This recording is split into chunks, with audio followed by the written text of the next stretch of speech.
দান হবে, উপস্থিত হবে সমস্ত মানুষ। কেউ পলায় থাকতে পারবে না কোথাও।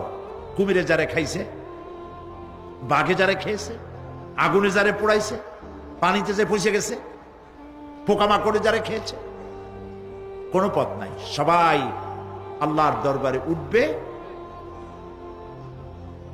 পায়ে জুতা নাই, মাথায় কাপড় নাই, পরনে কোনো কাপড় চোপড় নাই, উলঙ্গ উলাঙ্গিনী। উম্মুল মুমিনিন হযরতে আয়েশা সিদ্দিকা রাদিয়াল্লাহু তাআলা আনহা নবী করিম সাল্লাল্লাহু আলাইহি ওয়াসাল্লামের জবান মোবারকে এটা শুনে কেঁদে ফেললেন। বললেন, ইয়া রাসূলুল্লাহ, আমারও কি সেই অবস্থা হবে? তিনি বললেন, হ্যাঁ। উম্মুল মুমিনিন বললেন, ইয়া রাসূলুল্লাহ, তখন কি আমার শরম হবে না?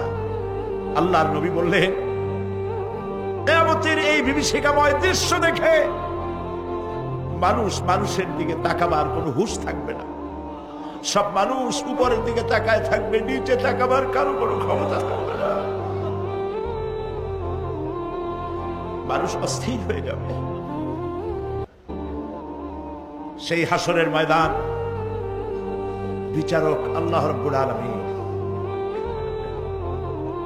প্রত্যেকটি মানুষকে তার কৃতকর্মের জন্য হিসাব দিতে হবে। আল্লাহ রাব্বুল আলামিন বলেন, পরকালীন জীবনের ব্যবস্থাপনাটা কেমনে হবে শোনো। ইন্নাস সামআ ওয়াল বাসারা ওয়াল ফুআদা কুল্লু উলাইকা কানা আনহু মাসউলা। কিয়ামতের দিন প্রত্যেকটি মানুষকে তার শ্রবণ সম্পর্কে, তার দৃষ্টি সম্পর্কে, আর অন্তঃকরণের কল্পনা সম্পর্কে প্রত্যেকটি ব্যাপারে আল্লাহ পাক জিজ্ঞাসা করবেন। কান দিয়েছিলাম, কি শুনেছো? যা শুনছো তা আমল করেছো কিনা? আমার নিষেধ করা জিনিসগুলি শুনছো নাকি? কানের জবাব দিতে হবে। কান আল্লাহ পাক দিয়েছেন, সুবহানাল্লাহ। আল্লাহ পাক দিয়েছেন কান। এই কান দুটো যার নাই, কান আছে শুনতে পায় না, কত বড় কষ্টে আছে সে। মানুষে চিল্লায় কথা কয়, সে বুঝেই না। আছে না এমন? এই কানের সম্পর্কে প্রশ্ন করা হবে, শ্রবণ সম্পর্কে, দর্শন সম্পর্কে প্রশ্ন করা হবে। যা দেখতে নিষেধ করেছি সেগুলো দেখছো নাকি? এর শুকরিয়া আদায় করেছো নাকি?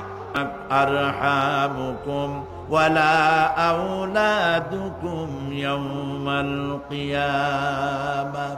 কিয়ামতের দিন সন্তান সন্ততি আর সম্পদ কোনো কাজে লাগবে না, এগুলি কোনো উপকার হবে না মানুষের জন্য।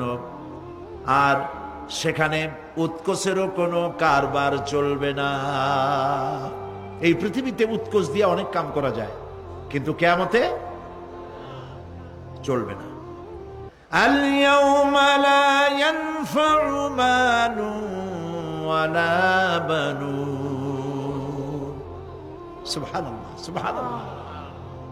যেখানে কিয়ামতের দিন ধন, সন্তান, সন্ততি কোনো কাজে লাগবে না। একটা কিতাব ওপেন করে দেব, তারপরে বলা হবে, ইকরা কিতাবাকা কাফা বিনাফসিকাল ইয়াউমা আলাইকা হাসিবা। তাকে বলা হবে, নিজের কর্মলিপি পড়ে দেখো, আজ তুমি নিজেই নিজের হিসাবের জন্য যথেষ্ট। পড়ো। কোথায় যাবা? জাহান্নামে যাবা না বেহেশতে যাবা? তুমি নিজেই তোমার হিসাব করার জন্য যথেষ্ট।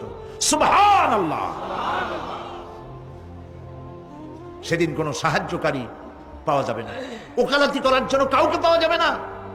বিশ্বাস করুন, বিশ্বাস করুন, কোন পীর সাহেব, কোন খাজা বাবা কিয়ামতের দিন আপনার আমার উপকারে আসবে না, আসবে না, আসবে না।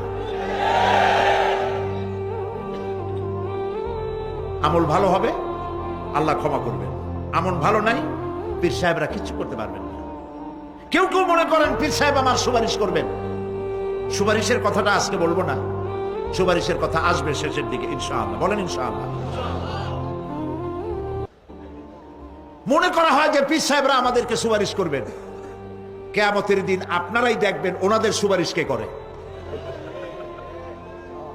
যাদেরকে বলা হয় ওলিউল্লাহ, তারা আল্লাহর দৃষ্টিতে আদৌল্লাহ কিনা আপনার আমার জানা নাই।